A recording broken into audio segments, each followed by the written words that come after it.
Hey there, Wastelanders, it's Brother Mike, and thank you so much for joining me.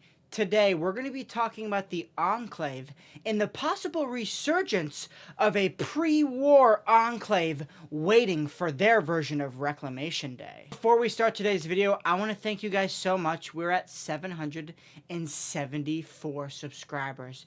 Thank you guys so much for all the support and love.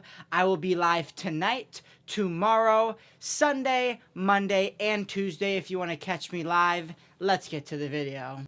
So, in the past 2 episodes, we've gotten a lot of hints and have been shown directly what the Enclave is capable of and Enclave members. One of the biggest reveals, which is Dr. Wilzik, was actually pre-war.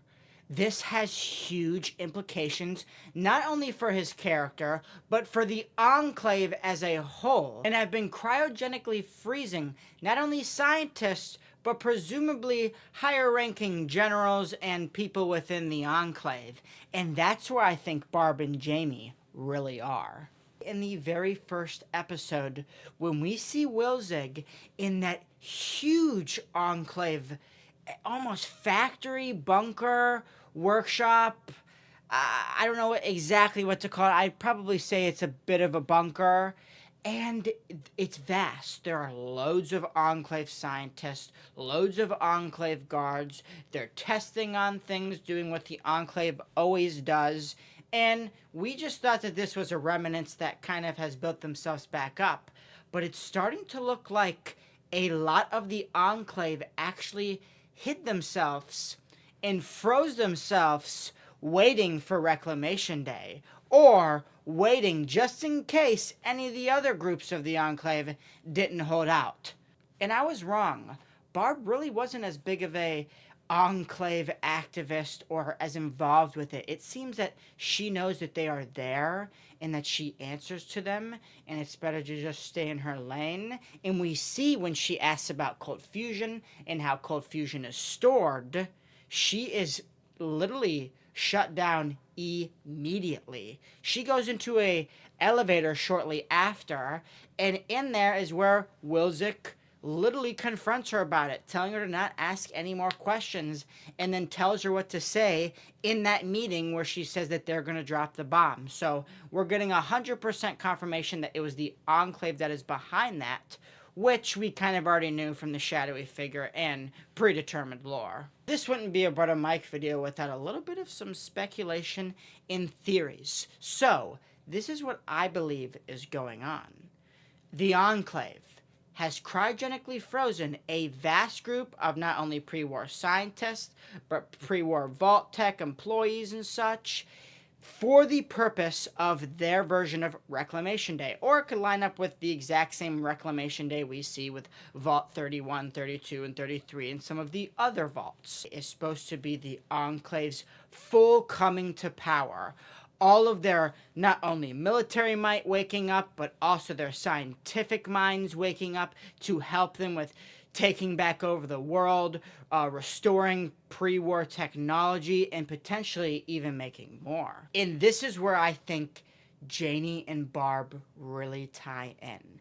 I don't believe they're at that Las Vegas Vault Tech management vault. And from stuff Cooper said, he's been to a lot of management vaults, and they're all empty.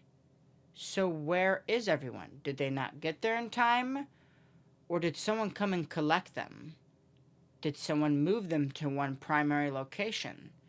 A location where the Enclave will come back in full might, almost unstoppable. And this time, they're not going to make any mistakes. They're not going to get defeated by the Brotherhood of Steel. They are coming back for America, and they want to purify the wasteland. And it's already been shown that they're already starting to. Ron Perlman, super mutant, we don't know his name yet, so just Ron Perlman, the super mutant, says that the Enclave has been hunting them down, meaning slowly but surely the Enclave has started popping up. Just like in 3, they show their hand here, they show their hand there, and then boom! They're all out in the open and there's nothing you can do about them. So, Do I think this season will end with them showing us the Enclave? Maybe. But it's most likely that this season was really just a filler season, and we will still be in Vegas after the events of the next 2 episodes, which is sad, but capitalism. And I think that they are trying to paint the Enclave as the big bad boogeymen, and we might not even see them next season.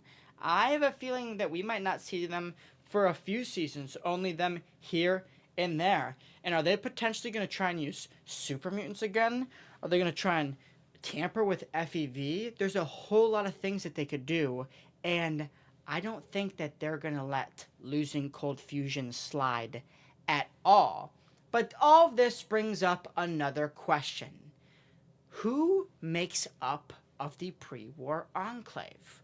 Well, it's very clear Wilzik had a very big hand in, or directly helped with Moldaver in creating Cold Fusion, hence how he was so close to it and was able to have constant contact like he did in that first episode of Season 1.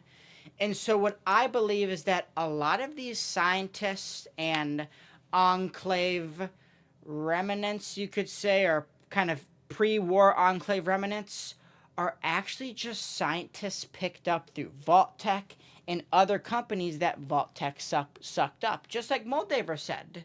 And so not all these people are going to align with the Enclave, and that's where we see Wilzik leave. And potentially there's even more like him in the Enclave, people who do not agree what's going on at all, but they know if they defy orders, they're going to kill them, their family, potentially the people they love. So I hope they play with that a little bit more, and I really like seeing Wilzik pre-war. Hopefully we get to see a little bit more of him. Same with Moldaver.